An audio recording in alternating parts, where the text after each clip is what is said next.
Before we go, we'll do the roll. Hello there. Thank you for tuning in. It's our first regular city council meeting of the month of November 2022. We'll go ahead and call this meeting to order. We'll go to our city clerk, Suzanne Gazetta, for the roll call. Councilmember Chua?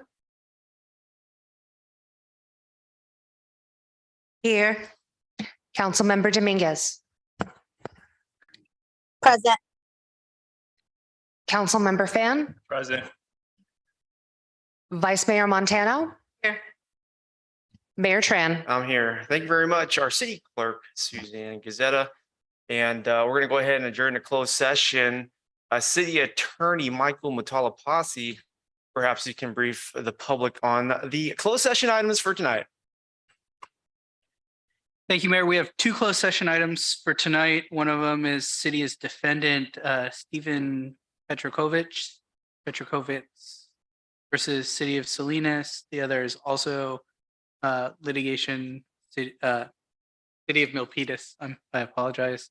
The other one is also litigation, Alok Jain et al. Versus City of Milpitas. Both are conference with legal counsel on existing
at our last regular city council meeting of the month of October.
We're just standing by, folks. We're going to start at 7 p.m. as stated on the agenda, but happy you're here. We got a couple minutes. The restroom's right outside in the rotunda area on this floor, along with the water fountain.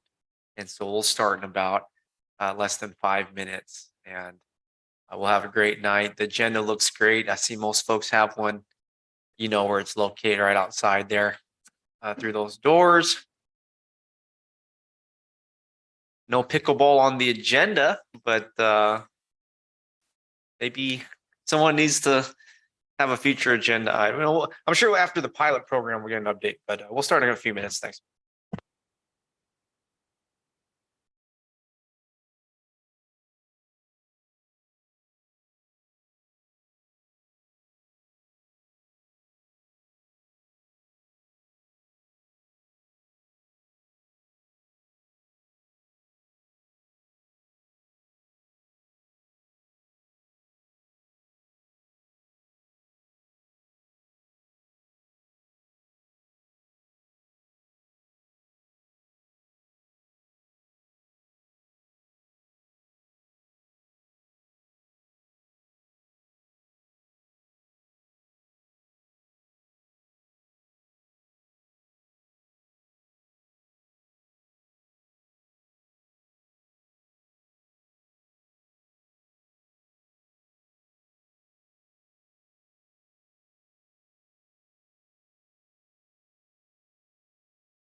All righty, folks, it's 7 p.m. and like clockwork, we're going to go ahead and resume this meeting, which started an hour ago.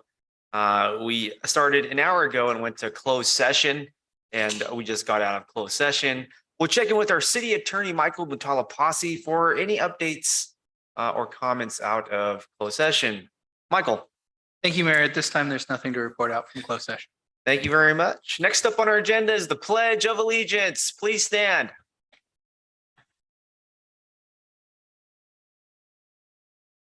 Begin. I pledge allegiance to the flag of the United States of America and to the republic for which it stands, one nation, under God, indivisible, with liberty and justice for all. Thank you.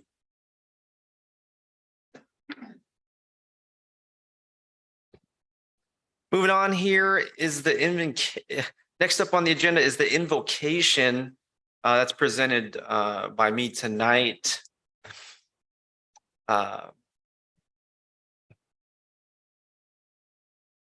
Your city council here, we all take turns one by one with the invocation, and it's come back my way. I just want to have a moment of silence tonight, as you may. We are reminded too often the importance of good governance. I believe our governments across the world on every level, especially on the local level, are the last lines of support. And the role of local government is serious. Lives are on the line. And so we are reminded too often of when bad things happen in society and in different civilizations, and let these tragic events remind us that we can do better as a democracy, as elected officials, in everything we do. And so I want to have a moment of silence tonight for the folks in Gujarat, India, that were a part of the deadly bridge collapse. I want to have a moment of silence as well for the innocent, the young lives in South Korea that were lost during an event that wasn't planned as well as it should have been. And let's go ahead and have a moment of silence.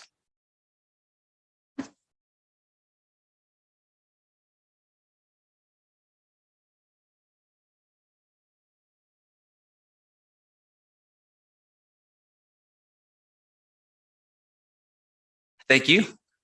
And again, let us focus on our priority of the responsibility that we have as elected officials and governments to ensure people are safe. Next up's the public forum. Welcome, folks. We're going to do 2 minutes tonight for the public forum and all comments from now until the adjournment. If you're here for an agenda item, well, hey, stick with us. Very comfortable chamber. Some seats have air conditioning vents right by your feet. And so if you need a little more ventilation, a little air conditioning, we do have those. And so stick around with us if you're here for a certain agenda item. But if you're not, now's your time. It's the public forum. If you're here for an item that's not on tonight's agenda, we welcome you to come on up and be a part of the discussion here tonight in the chamber. It's pretty neat. Yeah, come on up. It's really the city clerk time. State your name and maybe this your neighborhood or city, and it'll be reflected on the records through our city clerk even. So welcome, sir. Good evening. My name's Alan Thomas. I live at 1176 Sardis Way here in Milpitas. Mayor and City Council, I stand before you tonight to thank you for your support of the sport of pickleball in Milpitas. Less than a year ago, I stood before you and brought to your attention what I perceived as an oversight in the Parks and Recs master plan. Not enough attention was being paid to the growing sport of pickleball here in the city of Milpitas.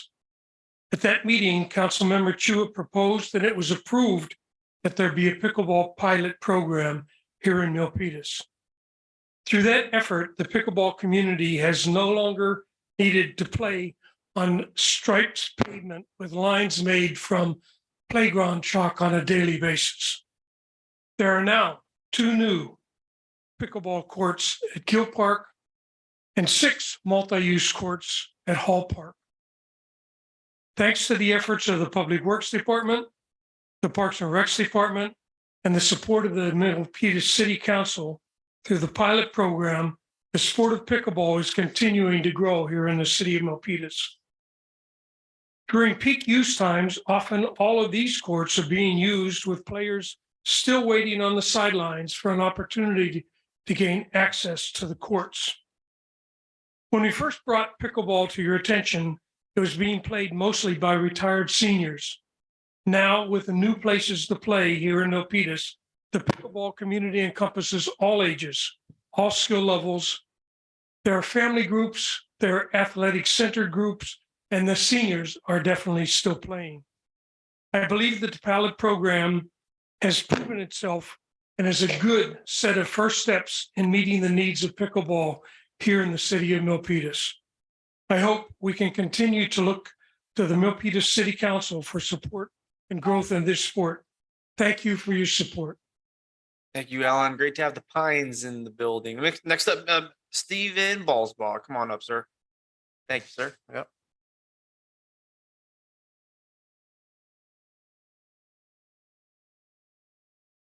Good evening, everybody. I wanted to come here specifically to thank this council, as you are the council that made pickleball happen in this city with the pilot program, and a great success. And when I say success, I mean, we've had 80 to 100 people on some days. But it's even more important is if you count the number of smiles and the laughs that you see from people playing the game. We have people from age 6 to almost 80 playing. We have people at different skill levels. And we have diversity of just backgrounds. And interestingly, recently we're getting helping to contribute to getting Milpitas on the map. This week, a player from New York, last week was Seattle, North Carolina, Florida, Texas, Arizona. You know, they love pickleball. They come to the Bay Area and they look up and they find Milpitas. So we're glad that we're contributing that. I do look forward to working with many of you in the future, whether you're on the council or just citizens. And I did want to surprise you with 5 pickleballs. I guess the surprise element is gone, but now that you have pickleballs and you've seen it, oh, I love that. So please come join us and play. And once again, thank you for all you've done for us. You're welcome. And please stick around for our announcements portion. We'll comment about pickleball a little bit. Thank you. Thank you, Mr. Ballsbaugh. All right, next up here, I got these cards. Thanks for filling them out, folks. We got next up here, Warren Wettenstein.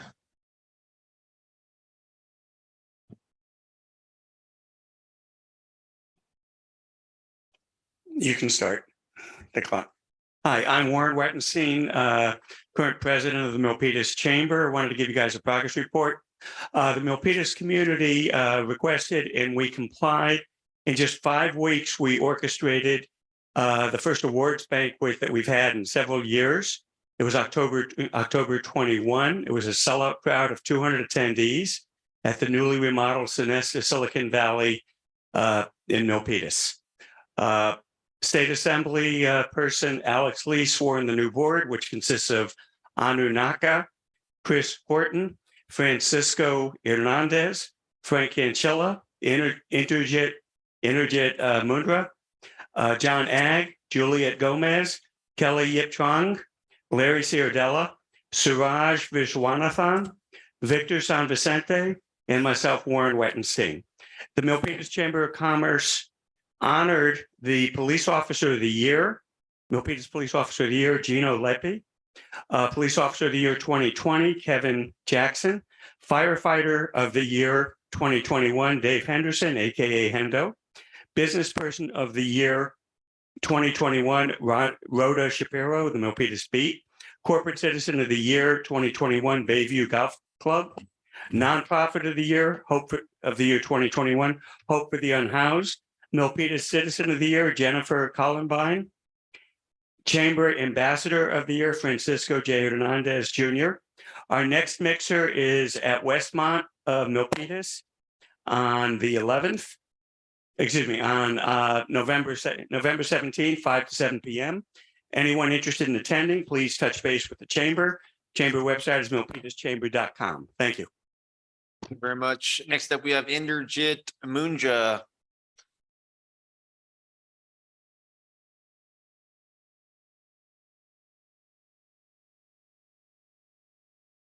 Thank you, Mr. Mayor, Vice Mayor, Council Members, City Attorney, City Staff, and my Milpitas community members. I'm Inderjit, a resident of Milpitas for the last 46 years.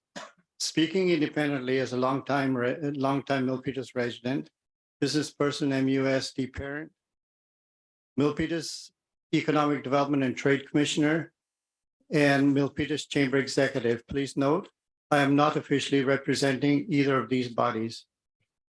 Thank you for the opportunity to speak today. I do love the good work the city does for the businesses and the community, and I'm commenting on what does not occur. When one has taken responsibility to make Milpitas a great place for our residents, for our future generations, for the businesses and the community, you're entrusted to produce positive results for the city of Milpitas. I request some seriously needed attention to the contributions of our leaders.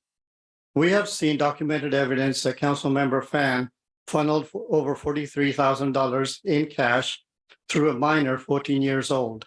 The community and authority should question how an elected official possessed such a large amount of potentially unreported untaxed cash. It would be irresponsible and possibly illegal for any elected official, public official lacking ethical character and formal financial training to influence responsible financial decisions for the city of Milpitas or any other organization. I'm requesting the city attorney to please fully legally retract any voting influence in all public or private meetings by this devious council member backdated to this term. I look forward to the mayor, vice mayor, council, and regulatory bodies to implement the difficult fiduciary steps for this resolution. As a citizen of Milpitas, thank you for taking a Thank you very much. stand. Thank you. Appreciate you. Thank you. Time's up. Time's up. Time's up. Thank you. Thank you. All right. Anybody else? Thank you for filling out these requests to speak cards. Mr. Montemayor, come on up, sir.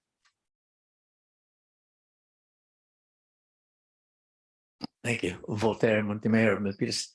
The previous speakers, very nice talks. Let me start on pickleball. Is that similar to my favorite, one of my favorite game, table tennis? Will there be a tournament? I hope I learn more before we have the tournament. The award night, yeah, I used to go this time. There was one time combination of the Knights of Columbus before hosted by Knights of Columbus. Now, thanks to the Milpitas Chamber of Commerce. Yeah, I met a lot of people. I enjoyed, and we were there. And the third one that I mentioned is this should be a very good project related and hosted by the city. The Jose Maria de Jesus Alviso about history, written by one of us, John Ag. I hope I'm not right. I'm not wrong. Joseph Edward. Sorry. I was there. I like the place. I hope it's a bigger area, but it's big enough. There could be a problems in parking, crossing the road. If you park across the road, across the street. So we will improve that. I believe it will be a tourist attraction. First of all, it will be attraction for all of Milpitas, the pupils, the students, everybody. I enjoyed it. It was the history that started since 18th century up to now. The city helped in renovating it. So I enjoyed it. Thank you. Thank you very much, Mr. Montemayor. I know you live real close to the pickleball courts, actually. Okay. Any other comments here in the chamber? Thanks a lot, folks. We're going to go to the virtual chamber. It is a hybrid meeting. I want to welcome folks that are tuning in on youtube.com or Facebook live stream. Also, we do have the Zoom link provided. Let's go to the Zoom. Any virtual raised hands? I want to welcome our attendees on Zoom. I see your names. Happy to see you. Okay, seeing no virtual raised hands, we will continue. Thanks for the public forum, folks. Moving on, announcements and future agenda items. As always, we'll go to our city manager, Steve McHarris. Thank you, and good evening, Mayor Tran and members of the City Council. I have two quick announcements this evening. First, we will have a Native American flag raising on Sunday, November 6th at 2 p.m. at the Cesar Chavez Plaza. Second, I have exciting news as we officially launched our catalytic converter theft prevention program today, and all Milpitas residents are eligible to participate.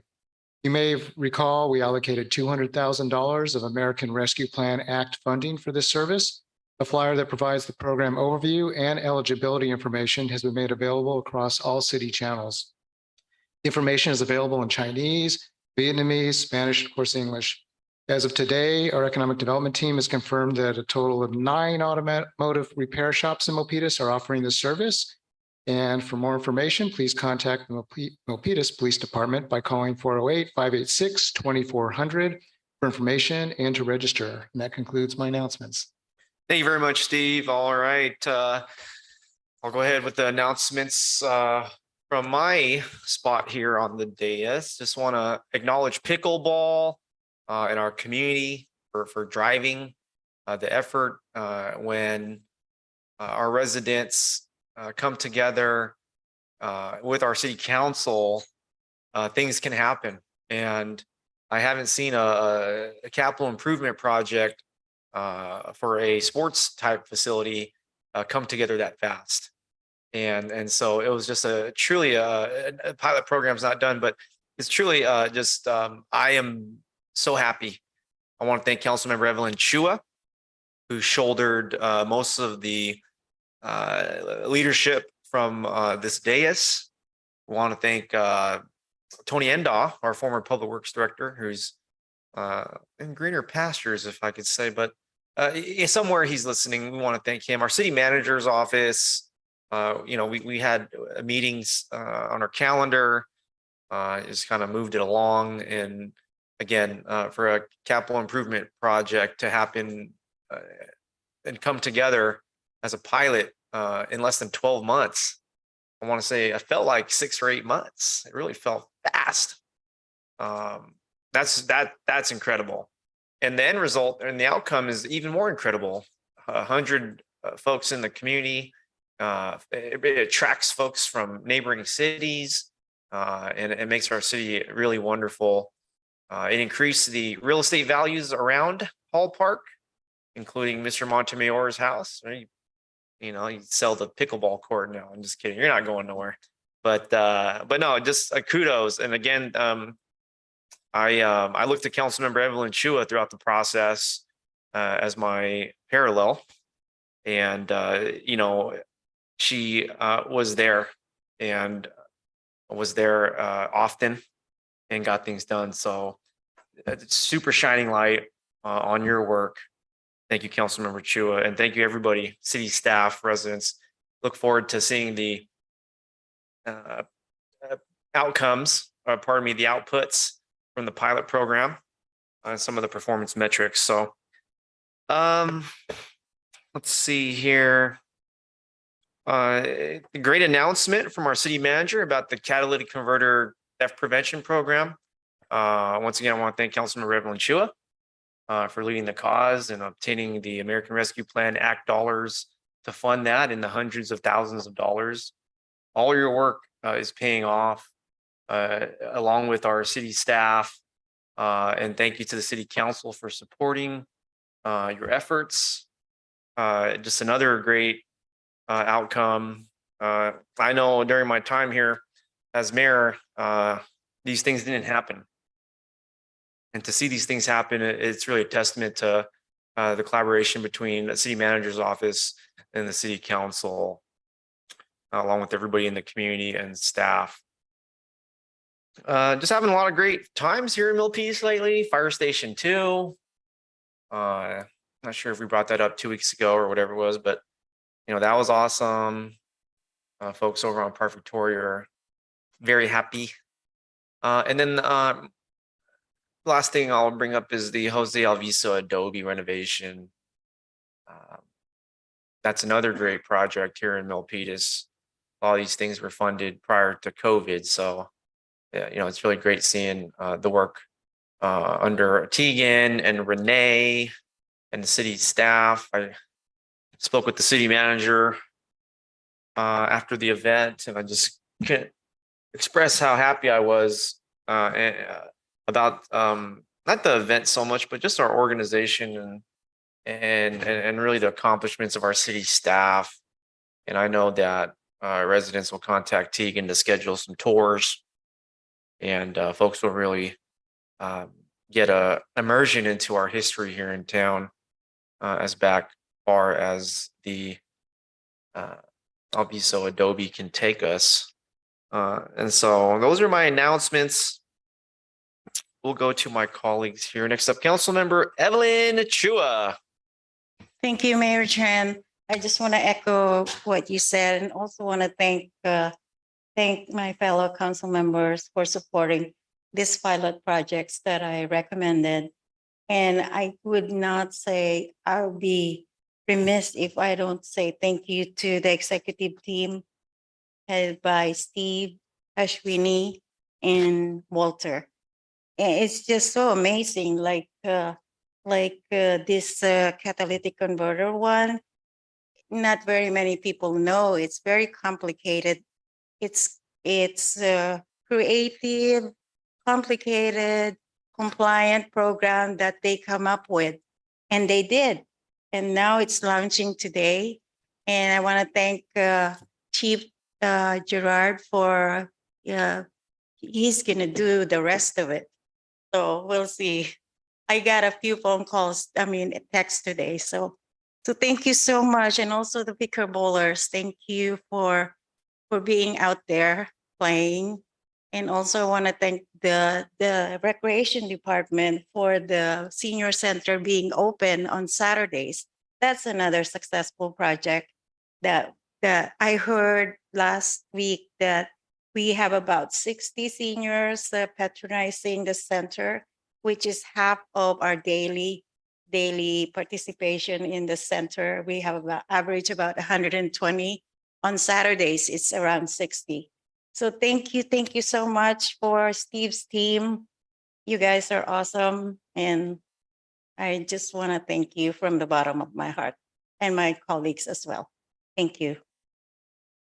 Wonderful. Next up, we have Councilmember Dominguez. Thank you so much, Mayor. First and foremost, I want to definitely congratulate everybody involved in the project, and thank you so much for the pickleball ball. That was very kind. I appreciate that.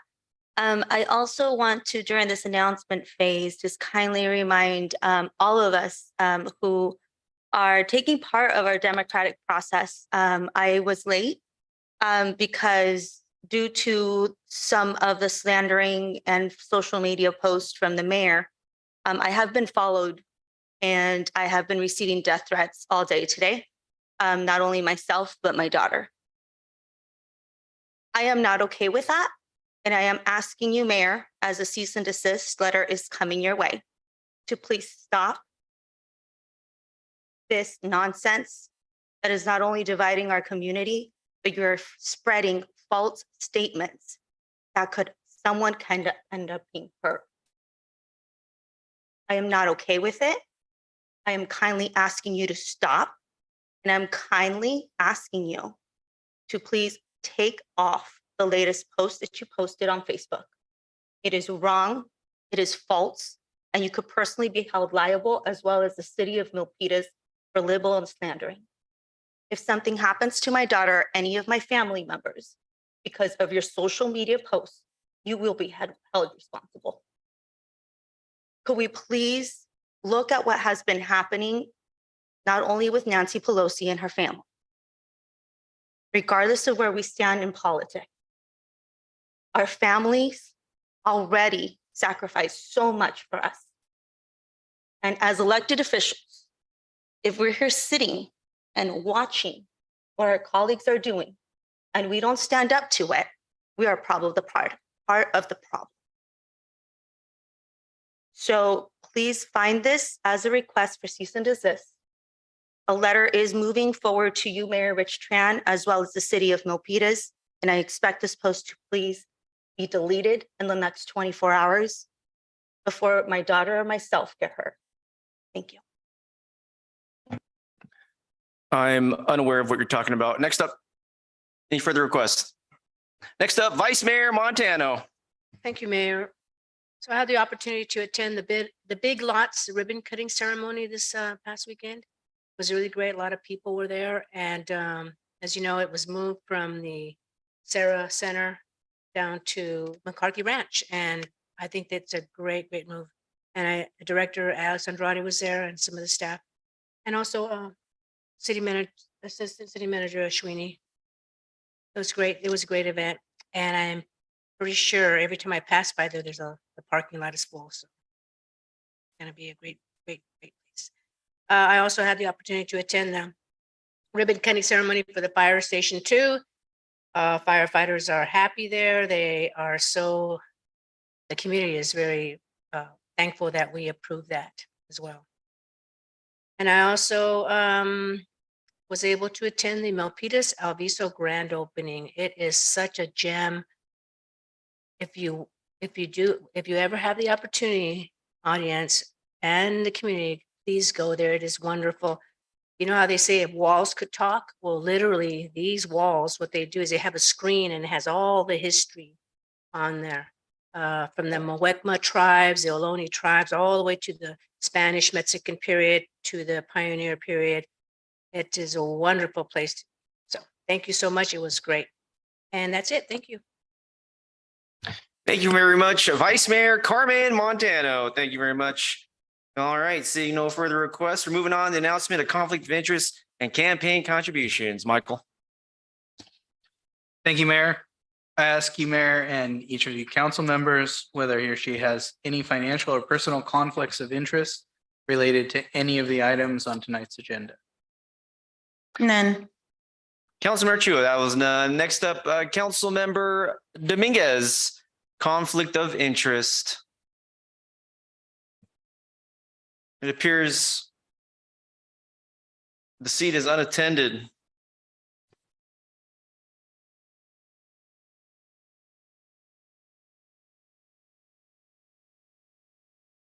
We'll get the conflict of interest issue resolved per item for the member. Next up, Councilmember Fan. None.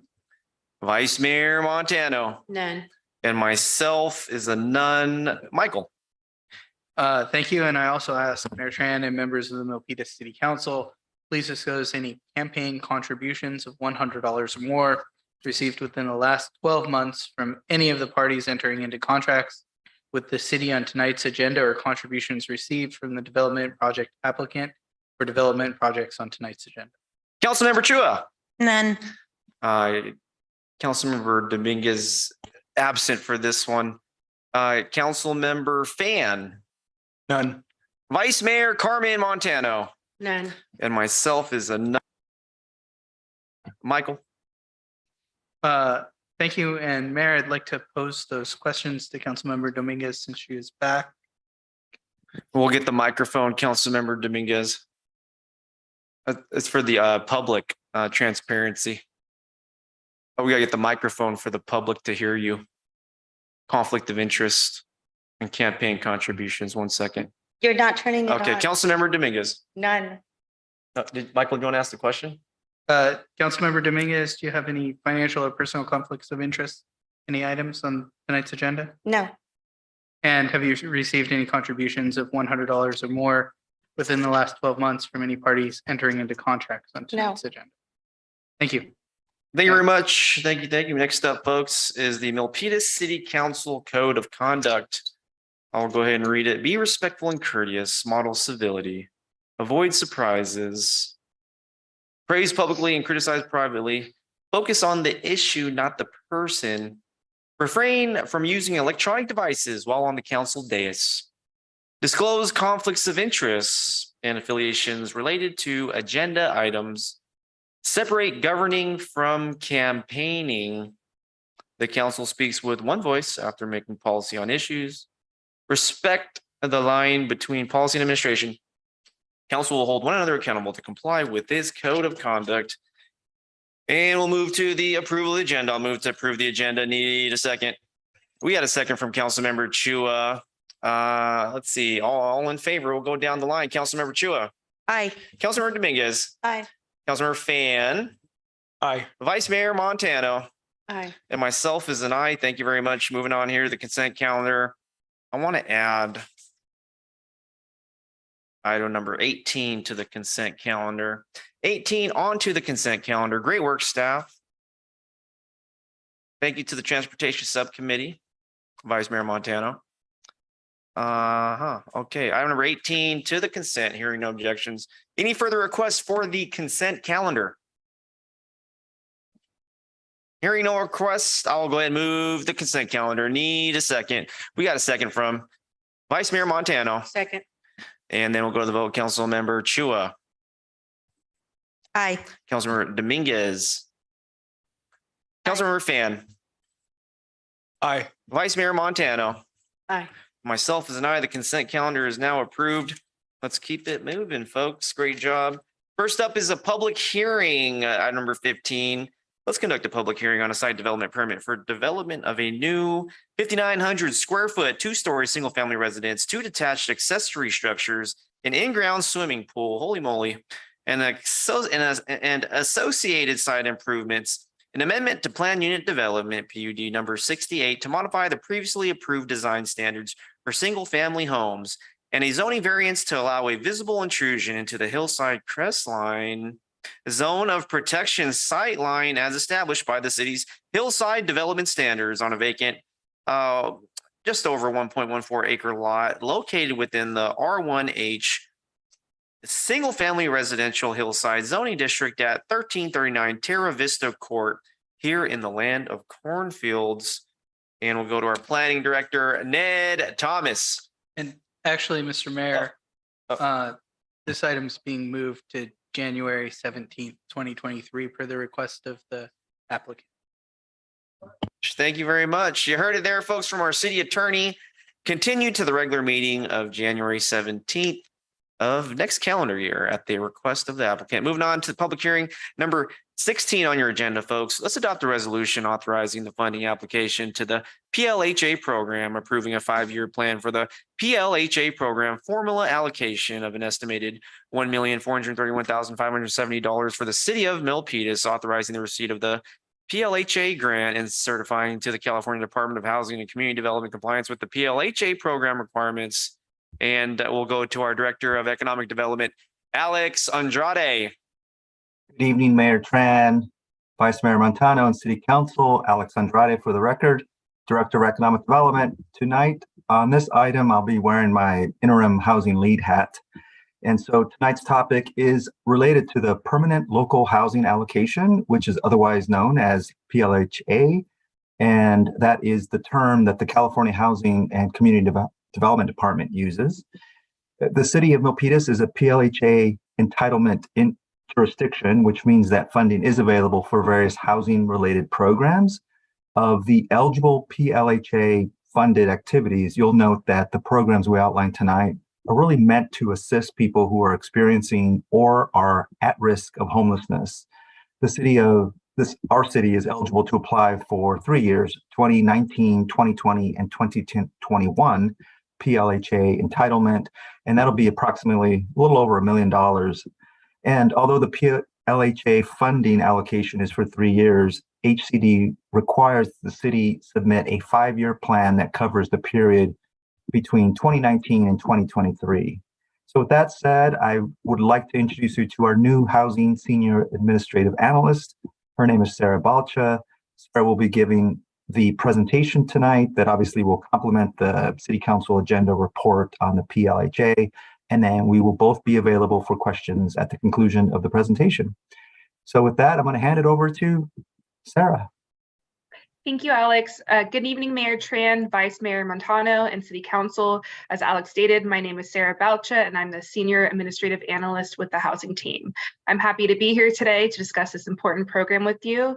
And tonight we are asking Council to approve the 5-year plan for the Permanent Local Housing Allocation Program, or PLHA, and approve the submittal of the 2019, 2020, and 2021 funding application.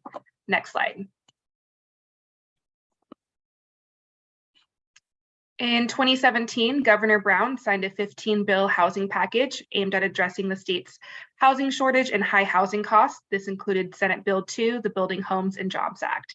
It created a recording fee on real estate documents to increase the supply of affordable homes in California. SB 2 established that 70% of the revenue collected will go to locally administered affordable housing, otherwise known as a permanent local housing allocation. As the number of real estate transactions recorded in each county will vary from year to year, the revenues will fluctuate. The funding will help cities and counties increase the supply of housing, increase assistance to affordable owner-occupied workforce housing, assist persons experiencing or at risk of homelessness, facilitate housing affordability, promote projects and programs to meet the local government's unmet share of regional housing needs allocation, and ensure geographic equity in the distribution of funds. Next slide.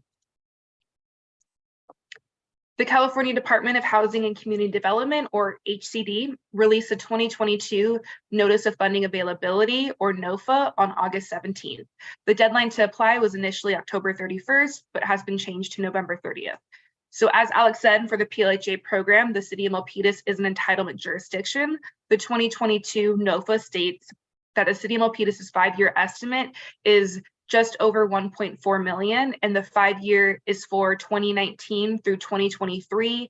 And it is an estimate because, as I previously stated, PLHA is funded through real estate document revenues, and those vary every year. However, the city of Milpitas' 2019, 2020, and 2021 allocation total of just over $1 million is exact. Next slide. So the steps to receiving entitlement: to be eligible for its entitlement, the city must engage in activities covered by the guidelines. The city must also adopt a resolution approving a 5-year plan detailing how the allocated funds will be used for eligible activities.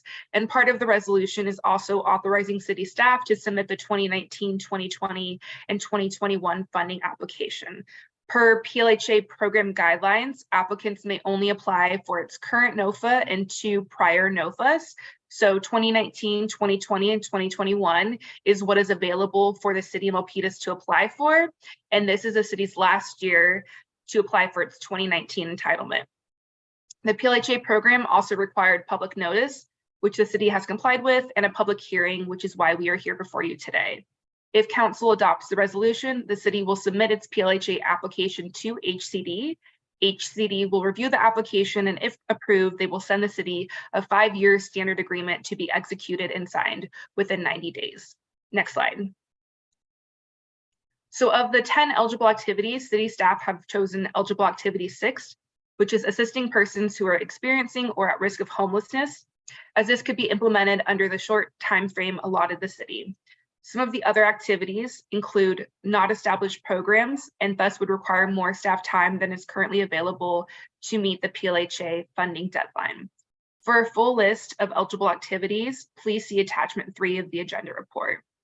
Given the program deadline's time constraint, staff recommends both the 5-year plan and the 2019, 2020, and 2021 funding application be approved for a combination of a workforce housing rental assistance program, or WRAP, and to continue funding the homeless engagement and access team, the HEAT team, at 80% and 20% respectively, and more on that further. Next slide. So PLHA guidelines require the individual receiving rental assistance be funded for a minimum of 6 months.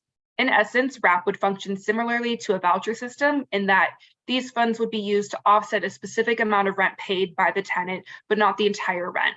In a future slide, there will be a projected assistance example. PLHA guidelines also state that rental assistance must help individuals who are at or below 30% of the area median income. So you will see the income limits on the next slide.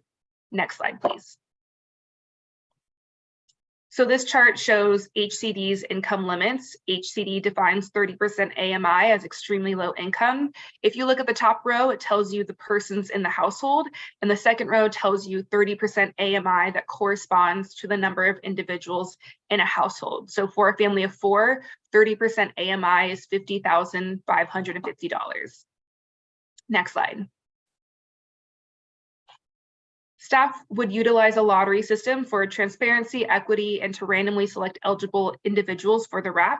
Staff suggests including preferences to individuals who are employed by the Milpitas Unified School District, the City of Milpitas, the hospitality industry, including hotels and restaurants, people who currently live in Milpitas, and any other areas of City Council interest, which would grant a higher amount of lottery tickets to those individuals and thus increase their chances of being randomly selected. While RAP would be open to Milpitas residents, staff does not recommend current Milpitas residency be required, as the intention of the program is to offset the high cost of living that may have forced or prevented the Milpitas workforce from living in Milpitas. Next slide. So here's the 2019, 2020, and 2021 funding application breakdown. So staff recommends the designation of 5% to program administration, which is the maximum allowed under PLHA guidelines. Staff recommends the council designate Forward, formerly known as Live Stories, as the program administrator for RAP. Forward was recently authorized to administer the current rent and mortgage relief program funded by the American Rescue Plan Act, or ARPA, and staff already have a baseline understanding of their administrative costs. Should the city need to fund any additional administrative fees, it would do so from the Affordable Housing and Community Benefit Fund. The PLHA plan required us to allocate funding by percentages, so staff recommend designated 20% to continue the HEAT team funding. As the current fiscal year of funding for the HEAT team has already been budgeted for, staff recommends allocating $100,000 for fiscal year 2023-24 and the remaining balance for fiscal year 2024-25. And then staff recommends the majority, 80%, going to RAP. Next slide. So this table is a projected assistance example of the 2019, 2020, and 2021 funding application. As you can see, the first column shows the 80% RAP allocation amount. The second column, households assisted, is what we are hoping to receive city council feedback on tonight. And as you can see, this will ultimately affect the benefit amount. The third column is staff's recommendation to assist households for 24 months. And the final column shows the benefit per month that depends on the households assisted. So we provided a range of 20 to 50 households at or below 30% AMI, which would result in a benefit per month ranging from just under $650 to just over $1,600. If city council wants to maximize the number of households assisted, then we can look at 50 households receiving just under $650. Or if council wants to expand the benefit amount, we might want to look at 20 households receiving just over $1,600. Next slide. So for next steps, if city council adopts the resolution, we would like them to provide feedback on the number of individuals assisted and the fiscal agent consideration. Staff will submit the 2019, 2020, and 2021 funding application. HCD will review the application, and if it is approved, HCD will send the city a standard agreement to be signed and executed within 90 days. And then moving forward, we would designate 20% to continuing the HEAT contract and 80% to creating and launching the RAP program. Next slide. So as a reminder, the recommendation is to adopt the resolution authorizing the funding application to the PLHA program, approving a 5-year plan for the PLHA program, formula allocation of an estimated $1.43 million for the city of Milpitas, authorizing the receipt of the PLHA grant, and certifying to HCD compliance with PLHA program requirements. And next slide. So that concludes the presentation. So staff is here to take any questions, and thank you. Hey, Sarah, great job. And we're happy to have you here at the city council meeting tonight. Fantastic presentation. Great job over there at economic development. And we'll go straight to public comment for this item, folks. You saw the presentation from Sarah. Let's go with public comment. Mr. Montemayor, come on up. Oh, very good. It's a help for everybody. The fees 70% for cities and counties, and the rest is all for Milpitas, and it will depend on how many are considered the 2019, 2020, 2021, and did I see to be ruffled off? Well, I think the allocation should be okay. I saw a lot of figures, so it should be a smooth flow and fairly done. Thank you. Thank you very much, Mr. Montemayor. Thank you very much. Okay, any further public comments here in the chamber? All are welcome. Yes, 2 minutes per person. Okay, seeing no further requests here in the chamber, let's go to the chamber in the sky, which is the cloud, Zoom cloud. First up with the virtual raised hand, Jonathan Brunson, is that you?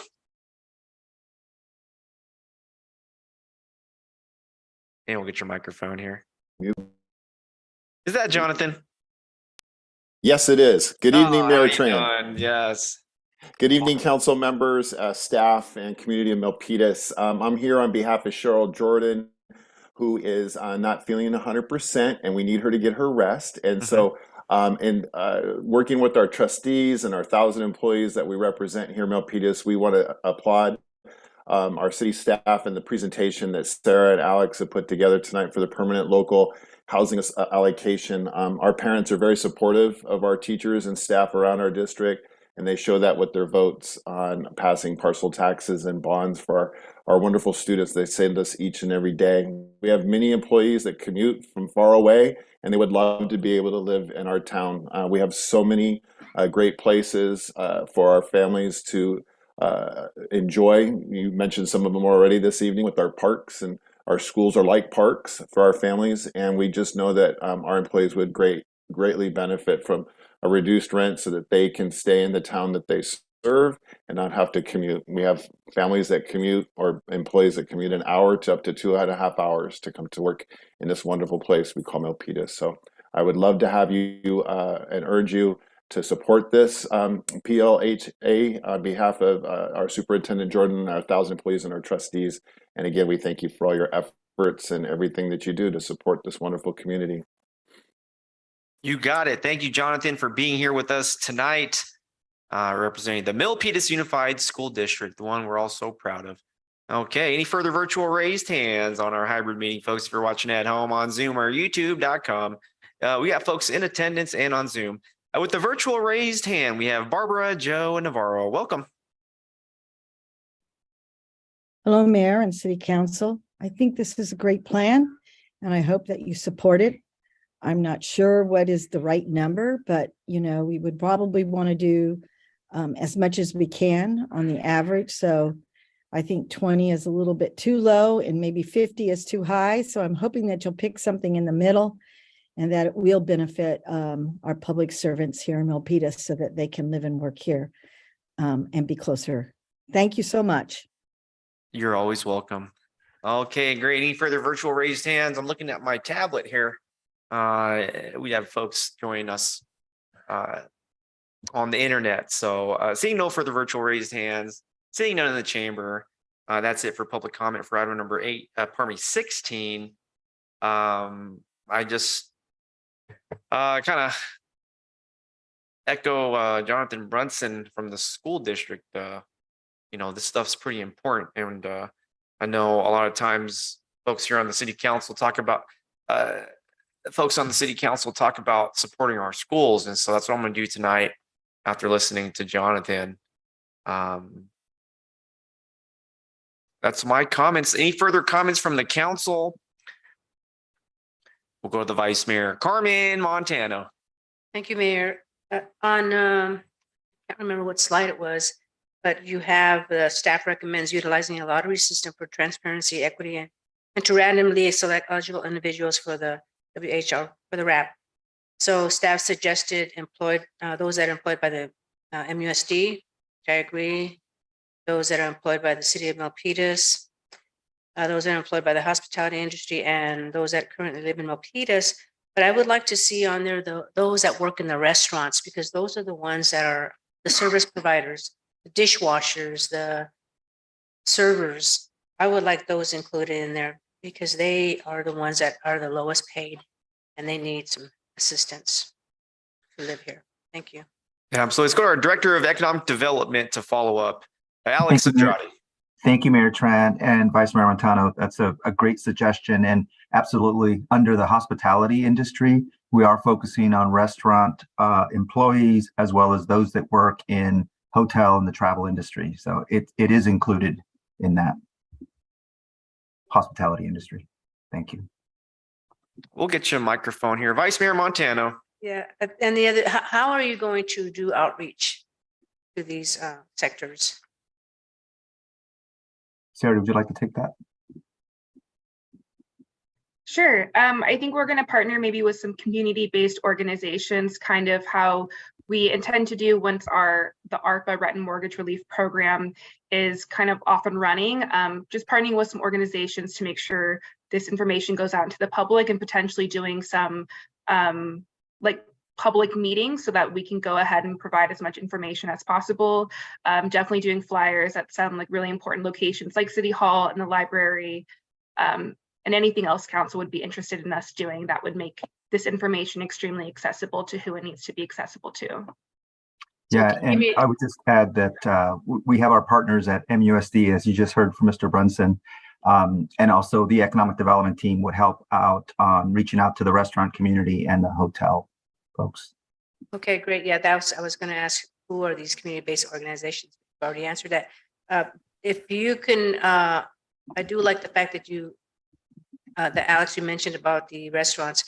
If you can reach, also include in there the outreach to the business communities, the small business community, because they are in the trenches. They're the ones that hire some of these folks that are struggling to make ends meet.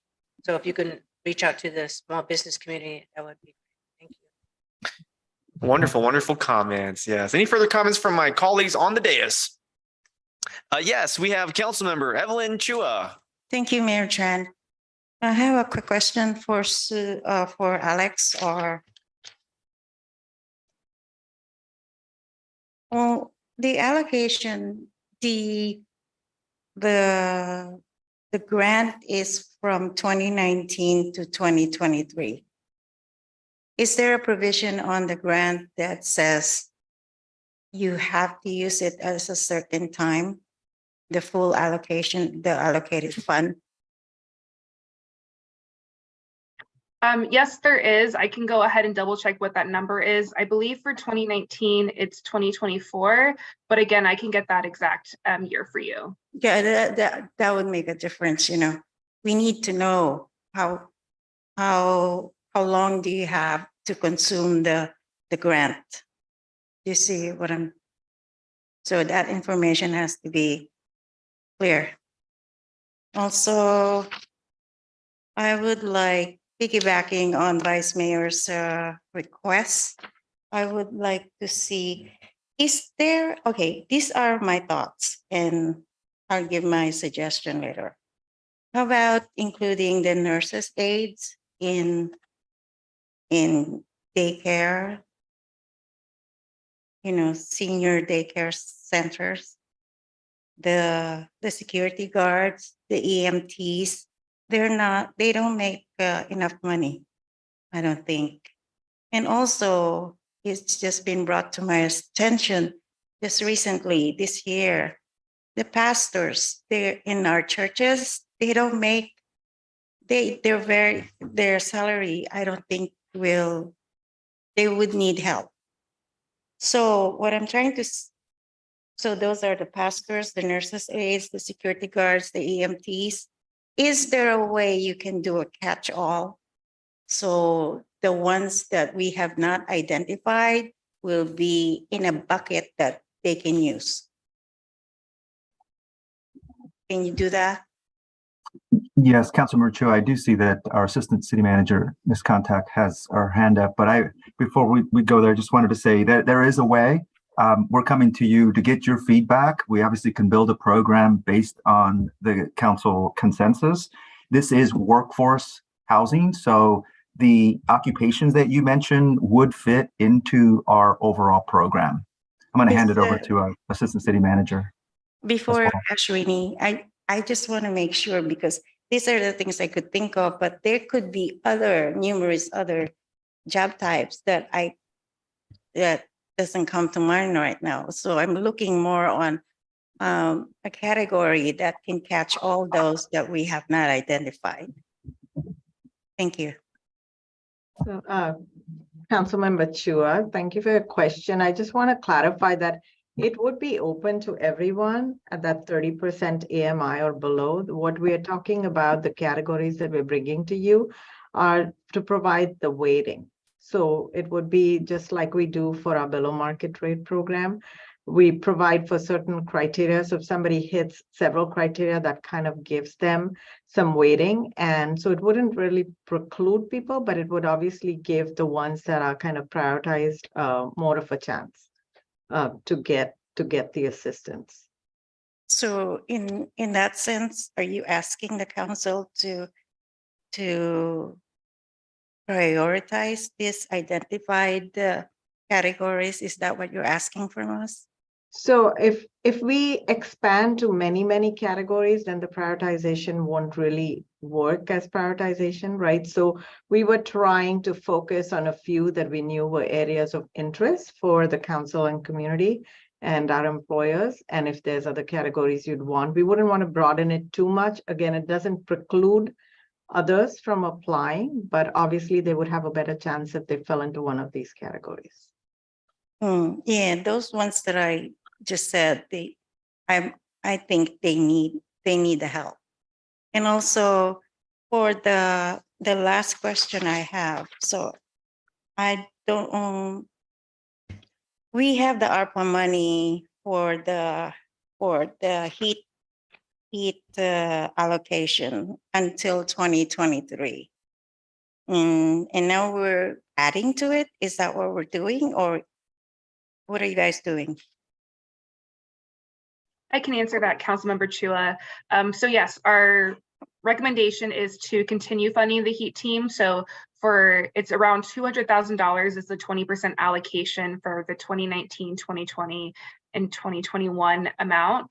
And so $100,000 of that would fund the 2023, 2024 fiscal year, and the remainder would fund the 2024, 2025 fiscal year. So how much is that? 200,000, did you say? Just under 200,000. Okay, I just want to make sure it's not duplicated, that's all. Sure, and if I can also Go ahead. add, I did get the answer for you for the expenditure deadline. So for 2019 and just 2019, it is April 30th of 2024. And then so for 2020, it would be April 30th of 2025, and so on and so forth. So about 5 years out. So if you divide that the high end 1.4, how much do you have? Is that per year or the total allocation for each year? Yes, so that the 1 million is the total for 2019, 2020, and 2021. And there are exact amounts for each year. So I can pull up the number for 2019 specifically, and that would be just what would need to be expended by April 30th of 2024. Okay, so it's not that much if you do it that way. Yes. Do you have that number? Do you have it? Let me pull it up really quickly.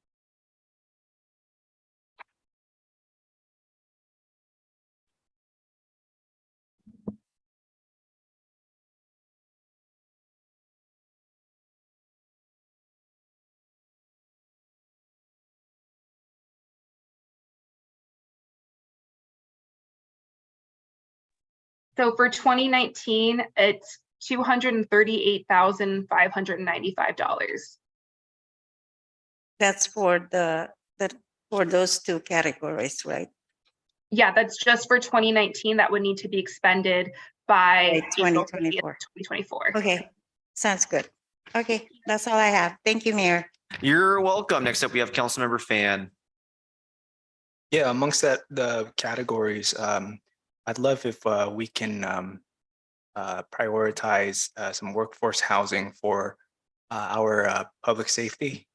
It would be great to have folks live in the area that they serve, and I think it would overall contribute towards a safer city as well, and also assist with recruitment issues and serve as a huge incentive for folks to come here.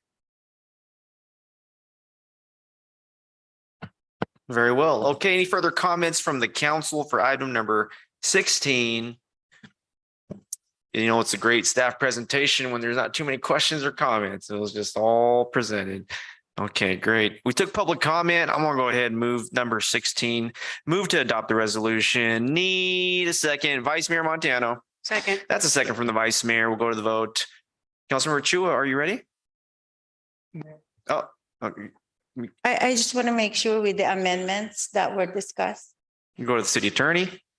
Councilmember Chua beat me to the punch. I wanted to clarify the motion and ask if your motion included the amendment suggested by Council Members Chua and Fan. Right. Yes, yes. From Vice Yes. Councilmember Fan, We'll start and from the myself. top. We'll start from the top.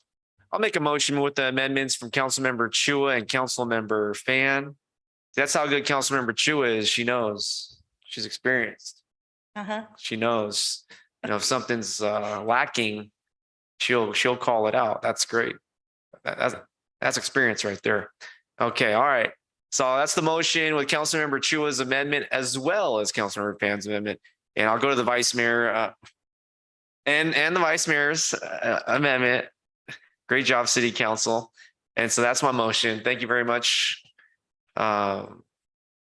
See, I'm just as good as my council. Okay, great. And can I get a second, Vice Mayor Montana?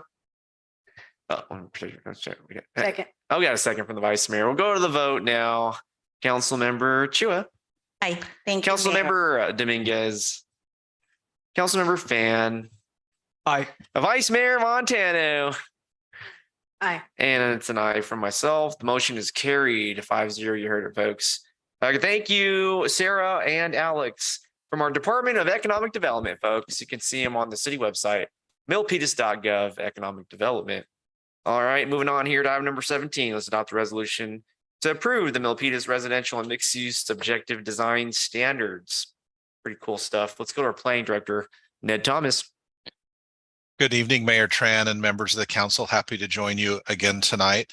Back in August, we made a short presentation to the council on these objective design standards, and we've done a little more tinkering around and a little more outreach, and now we're able to present those to you. We have presented them recently to the Planning Commission and received a recommendation for approval. And tonight we again have our principal planner, Jay Lee, here to make the presentation on the objective standards. And we look forward to your questions and comments.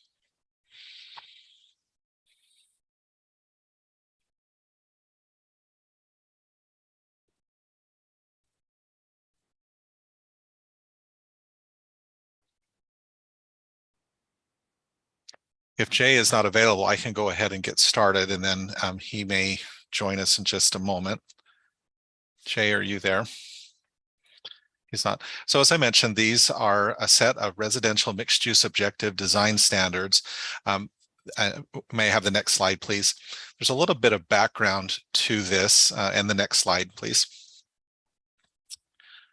We have been working on these since earlier in the spring. We went through an early process with our consultants from Ramey and Associates. They then put together a framework for the objective design standards and then some early administrative reviews. We circulated those with the public and had a number of public outreach events and received comment. As I mentioned, back in August, we had also held meetings with the Planning Commission and the council to share those the early version of the objective design standards. And you'll probably see that they haven't changed drastically, and we're now here for final adoption. I also see that Jay has been able to join us, so I'll turn the time over to Jay. He has been managing this project throughout the past year and is most familiar with it. So Jay, if you're available, then I'll let you take the next few slides. Thank you, Director Thomas. I am just contacting our consultant because they can deliver the bulk of this presentation. So if I could have a quick moment, Director Thomas, do you mind going through the slide and I will reach out to the consultants? Sure. And we could have the next slide, please. So as I mentioned, there is a background to this. Part of what is driving our desire to have objective design standards is some new state legislation over the past few years, namely Senate Bill 330 and Senate Bill 35. The city has seen a number of multifamily development projects that have been submitted under each of these bills. Very high level, Senate Bill 330 requires the city to have a set of objective standards as we review these types of projects. On the subsequent slide, we'll talk a little bit more about exactly what is an objective standard. And then SB 35, as you'll recall, we had one project on South Main Street. It was a 100% affordable project. And again, it goes through a ministerial review, and in order to meaning that there are no public hearings, and in order for that to occur, then we need to have these objective standards. And objective well, I'll hold off. It's on a following slide, but a couple of other bullet points here. SB 330 also for a number of years includes a provision that the city cannot deny or reduce the density of housing projects. It is focused on expediting the process for approval of certain types of housing projects. And again, this idea of establishing very clear and impartial approval process through something called objective standards. We'll talk about that in just a moment. Next slide, please. Director Thomas, the consultant, Mr. Sensenig is on now. Oh, okay, great. We're glad that you could join us, Chris. I'll let you take that from here if you'd like. Sure, thank you. Thank you very much. Thank you, Director Thomas, and welcome to Mayor and Council. Thank you for having me. So yes, we are writing objective design standards because of the recent state legislation, as was just talked about. And the goals for the objective standards are to facilitate context-appropriate, high-quality design by establishing objective development and design standards for residential projects or residential mixed-use projects, bring consistency and clarity to project review and permitting, and eliminate subjectivity and personal judgment by providing consistent and uniform language, and also to protect the city from legal challenges and court-imposed fines for wrongful denial of housing projects. Next slide.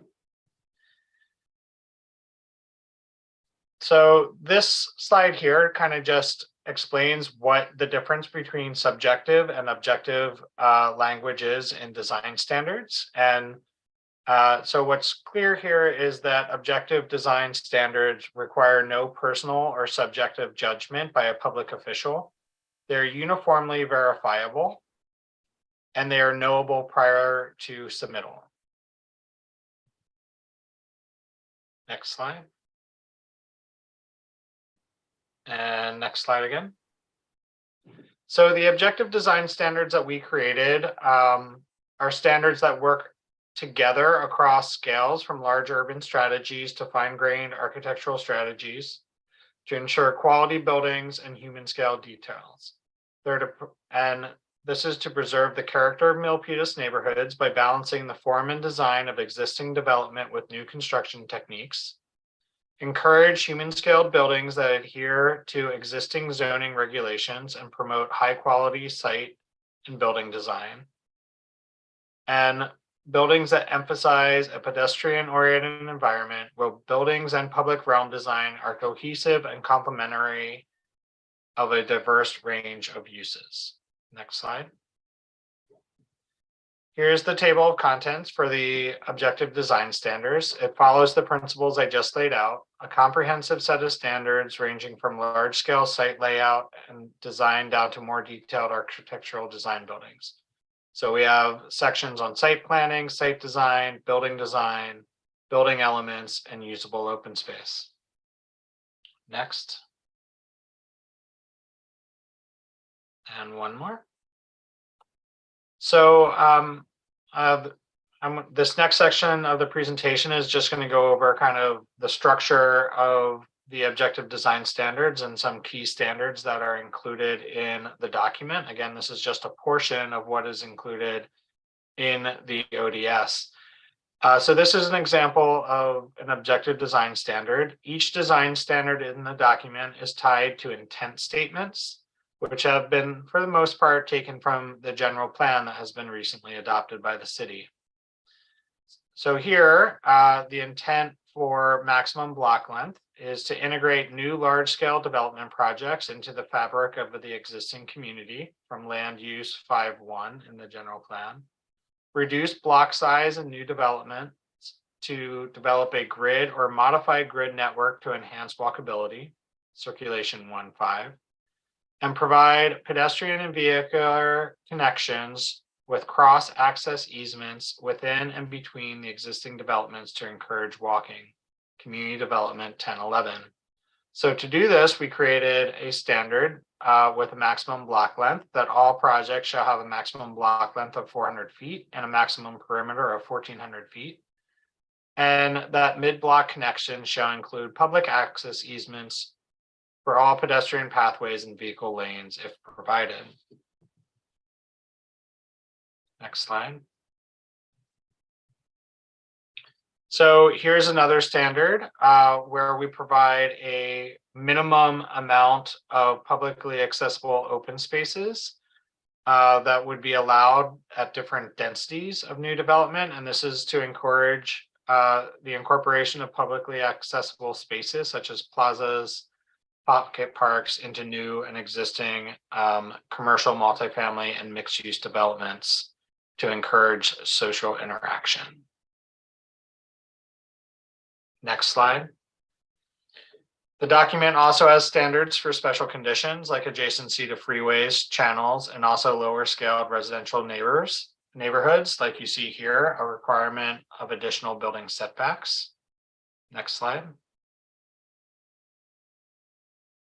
There's a robust section on building design with the purpose of refining the building massing and form through facade modulations. That means moving buildings, the shape of a building in and out or up and down, establish transitions to lower scale development, create human scaled architecture, and create visual interest and placemaking. Next. The design standards focus on larger moves concerning the massing and form of the building down to standards for individual building elements. So here you kind of see a path through the design standards. It starts with requiring upper floor mass reductions and then major breaks in buildings to reduce the scale of the buildings. Then additional minor facade breaks and modulations to represent a residential rhythm and pattern to the building's facade. Then the standards move into more detail, like requiring variations in facade composition, adding architectural articulation and details, and also fine grain standards on building elements such as window designs and ground floor standards. Next. This is an example here of the upper floor mass reductions. One of the things that we've done in the plan to provide flexibility is providing a variety of options on how to meet a certain purpose and intent of a design standard. Next slide. To break up large buildings, the ODS is requiring major breaks in buildings every 150 feet. And if a building ends up being over 320 feet, we would require 2 major breaks. Again, this is to break down the overall facade and scale of the building. Next.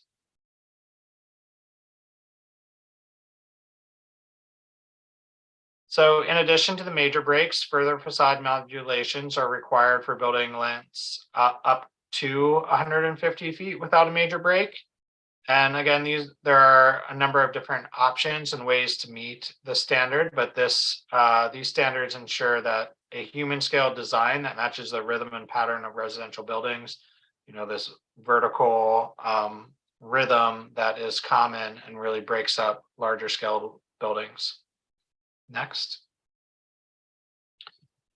The ODS also requires variation in facade compositions to create architectural variety, visual interest, and human scale design. Next. Here you see an example of the comprehensive set of ground floor design standards to create inviting and interesting ground floors that enhance the pedestrian realm and create places for people and gathering and areas for people to spend time outdoors. And so there are both standards in the document for storefronts and also for residential entries. Next. We also understand there is complexity in design, and here you can see an example of how we are regulating that complexity through providing options. These standards will ensure that the city of Milpitas will not get boring, monotonous buildings. Next. The objective standards also include new standards for open space. space, both common, common within a building, and private associated with individual units. They include minimum size standards for balconies, for example, minimum size standards for courtyards, depending on how large the building is next to it, and also landscape requirements and other standards ensuring quality open space. Okay, pause right there, my friend. Thank you. It's Mayor Tran here. How you doing? I'm doing great. Great. A quick question on the slide. The publicly accessible open space, maybe the city attorney can chime in. Would we consider this a public right of way? Well, it would not be dedicated land to the public, but it would require a public access easement over private property. So the space, for all intents and purposes, acts as a public open space. Let me check in with our city attorney. Would these usable open spaces be considered public right of way? Mayor, they would not be, and they would not be maintained by the city. So the city would have a right to enforce the access easement if it was closed off. Thank you very much. Carry on. Thank you for answering my question. Carry on. All right, next slide. One more. So there are two pathways for project approval under the ODS. The first is required by SB 330, which require a staff level approval with no personal or subjective judgment by a public official. This pathway is to speed up approvals and give assurance to housing developers. If a project meets the objective design standards, the city is required to approve the project. To provide limited discretion for minor modifications, the city has also built in a process for waivers that do not deviate more than 10% from the standard, and that can produce findings that the project meets the intent statements for each standard. There is also a secondary pathway for approval should an applicant choose not to meet the objective design standards as written. If they choose this path, it is similar to the previous way things are done, where there will be a detailed design review, potentially additional public meeting, and potential review by the Planning Commission. Discretionary projects will still be required to meet the intent statements in the ODS document. Next. And one more. That concludes my portion of the presentation. I'll turn it back over to Planner Lee. Thank you, Mr. Sensenig. And you see the schedule before you again. And right now we are at the final adoption stage. We did go to the Planning Commission on October 12th of this year. And the Planning Commission passed resolution number 22-024, recommending that the City Council adopt the Milpitas residential and mixed use objective design standards by a unanimous 7-0 vote. And staff's recommendation before you today is that the City Council adopt a resolution to approve the Milpitas residential and mixed use objective design standards.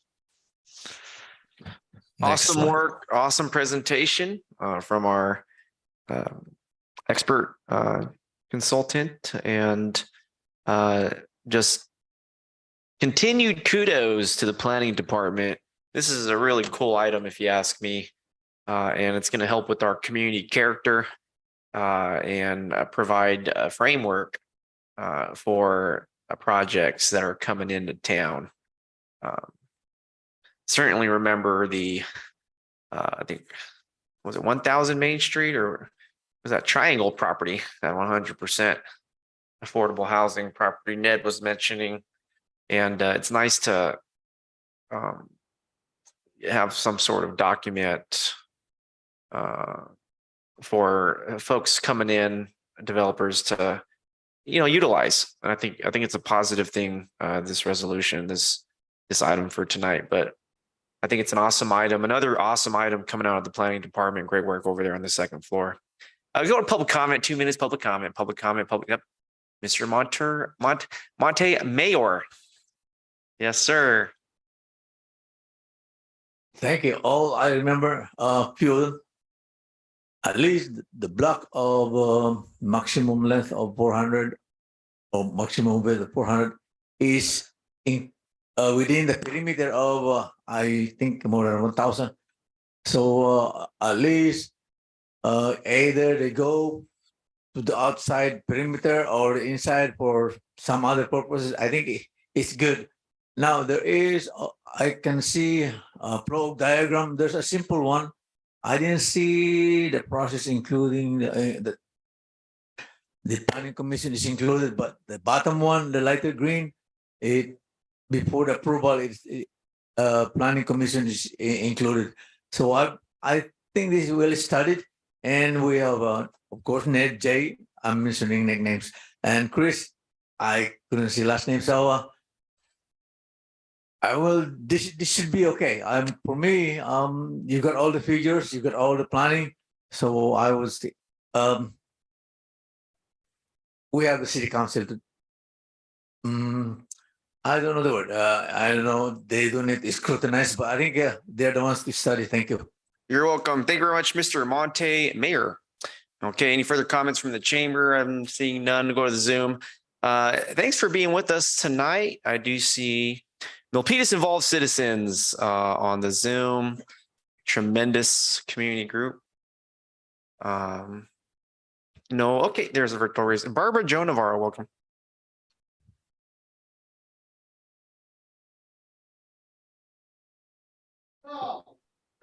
Good evening, Mayor and City Council. I want to say that I too believe that the planning department has done an excellent job and it will help the character of Milpitas. So let's get this done, okay? Yeah.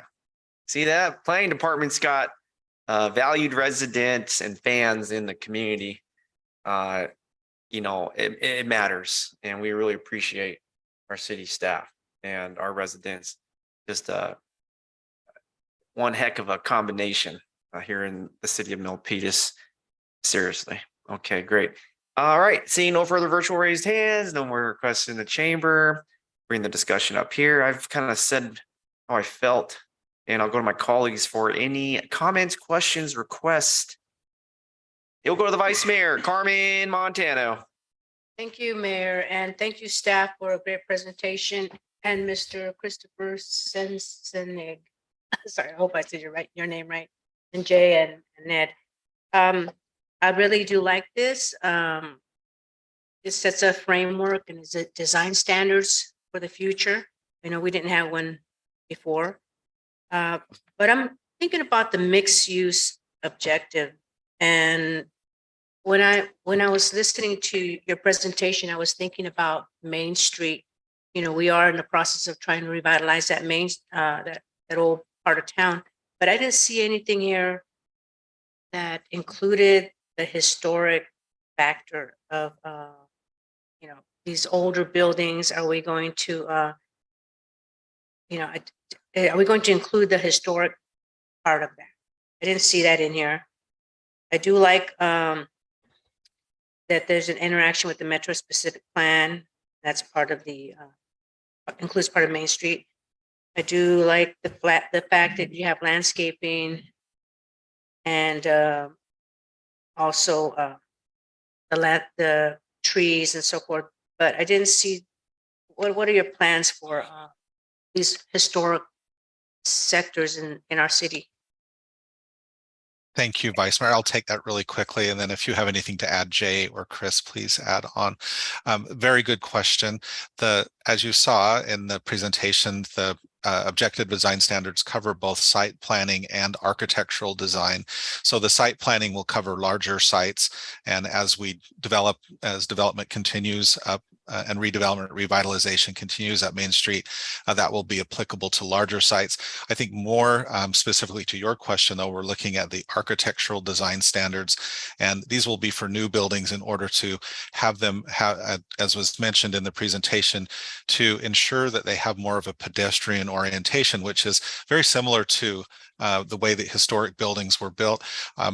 Chris may have some more to say about this, but it seems that these these types of design standards often grow out of a desire to have more of a traditional format for when new buildings are built, rather than having large boxy buildings that overwhelm the street, as we saw in recent decades. So I would say that the objective design standards are based in the idea of having a historical precedent for our cities as we and our main streets as we redevelop them.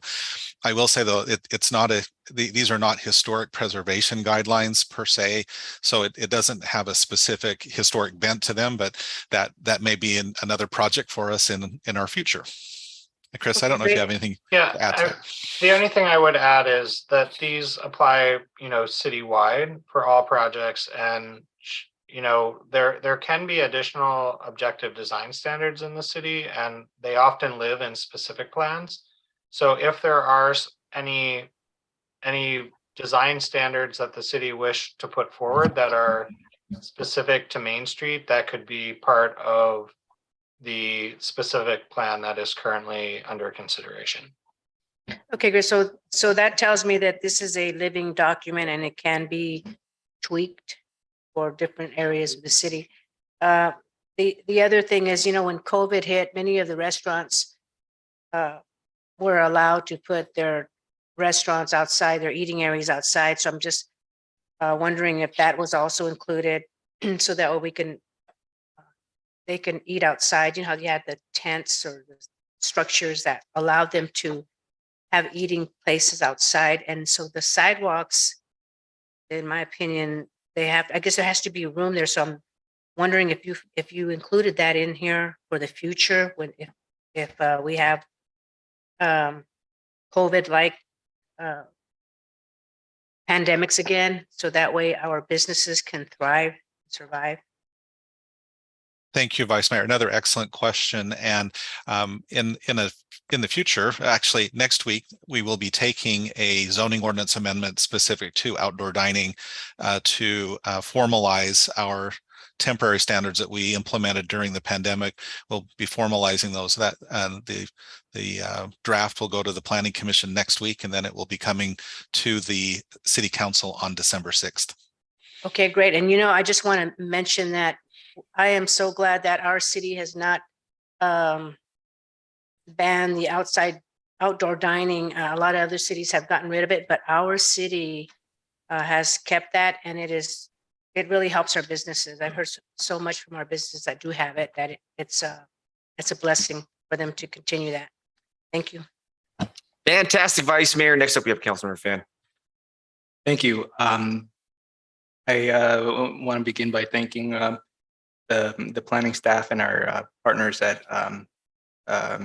Ramey for their work on this. This is really game-changing stuff, and I hope that you highlight it at your APA conferences and other organizational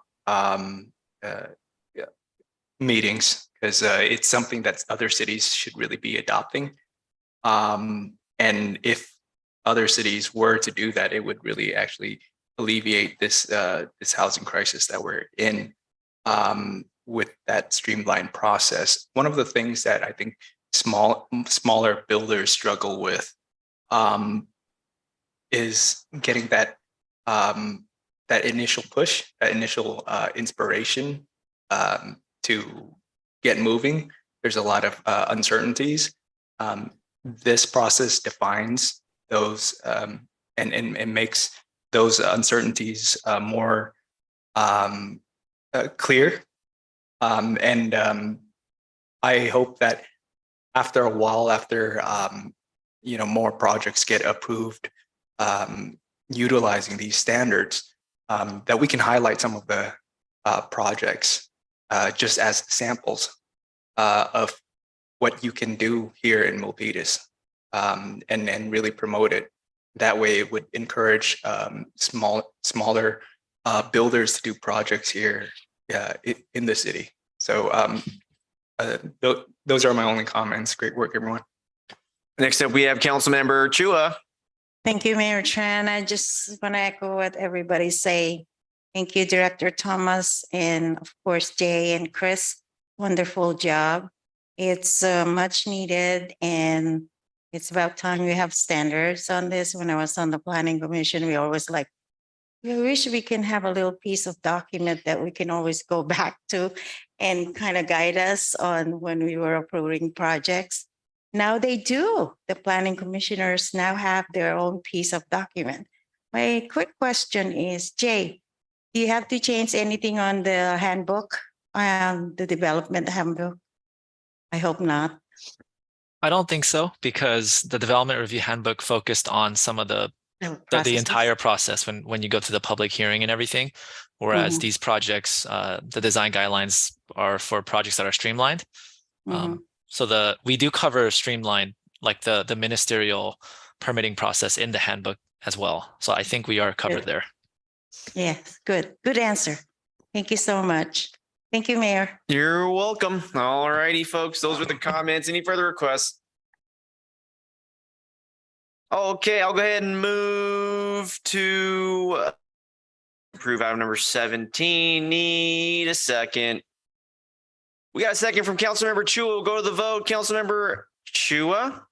Aye. Councilmember Dominguez? Aye. Councilmember Fan?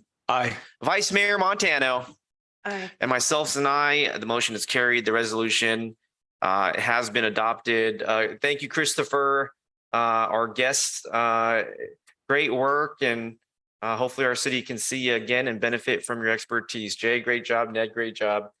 Fantastic job, everybody. Thank you very much. We're going to move on here. Item number 18 has been put on consent and already approved. We want to thank our transportation engineer, Steve Chan, along with our engineering director, Steve Erickson, for their work with the transportation subcommittee, the vice mayor and I. And thank you to the city council for approving the revision of our speed hump policy. Whether you're on the council or not, a resident now has a better revised process to advocate for a speed hump. Before we adjourn, I do want to address Councilmember Dominguez. I've been sort of briefed about the death threats. Here, we're going to take it very seriously. I've requested our police department do a full investigation into your your safety of you and your family, and we're going to uncover these threats. This is unacceptable, and I've requested from our police department a full investigation, police report into your claim of the death threat. We will not accept violence in our city, and I look forward to the findings of our police department. This meeting is adjourned.